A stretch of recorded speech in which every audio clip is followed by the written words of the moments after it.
एक किसान गरीबी के दिनों में अपने परिवार के साथ जी रहा था। किसान के परिवार में वह उसकी पत्नी एक छोटी सी बेटी रहती थी। किसान की छोटी बेटी पढ़ाई में काफी दिलचस्पी थी, लेकिन उसकी आर्थिक परिस्थिति सही नहीं होने की वजह से वह अपनी बेटी को कभी कभी डांट देता था, जिस कारण उसकी बेटी पढ़ाई के बारे में डरती थी और किसान की पत्नी भी इस बारे में खामोशी रहती थी।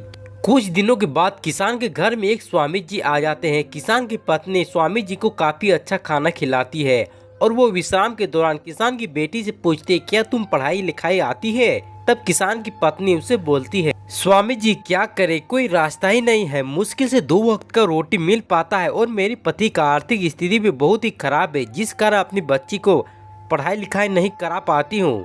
तब स्वामी जी को बात समझ में आती है। अंत में जाते समय स्वामी जी किसान की पत्नी को अपने सामान में से एक अनाज की छोटी सी पोटली थमा कर बोलते हैं कि जब तक मैं अपने संन्यास पूरा करके लौटूंगा नहीं, तब तक तुम इस अनाज की पोटली को अपने पास ही संभाल कर रखना।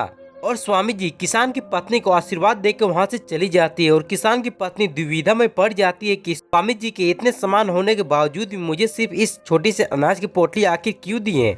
कुछ दिन इसी तरह बीतने के बाद किसान अपनी पत्नी से बोलता है कि इस बार फसल करने के लिए हमारे पास कुछ भी पैसे ना ही फसल है, हम क्या करेंगे? जब तक फसल नहीं होगी तब तक हम अपनी बच्ची के पढ़ाई लिखाई और अपने घर का खर्चा कैसे चलाएंगे? बारिश का भी समय शुरू होने वाला है। बारिश को देखते हुए किसान की पत्नी को स्वामी जी की वे बातें याद आ जाती है, जिसमें स्वामी जी किसान की पत्नी को एक छोटी सी अनाज की पोटली दिए हुए होते हैं और वो किसान इसी अनाज की पोटली को अपने खेत में डाल देते हैं। वो दोनों खूब मेहनत करते हैं। इस साल बारिश भी काफी अच्छी हुई थी।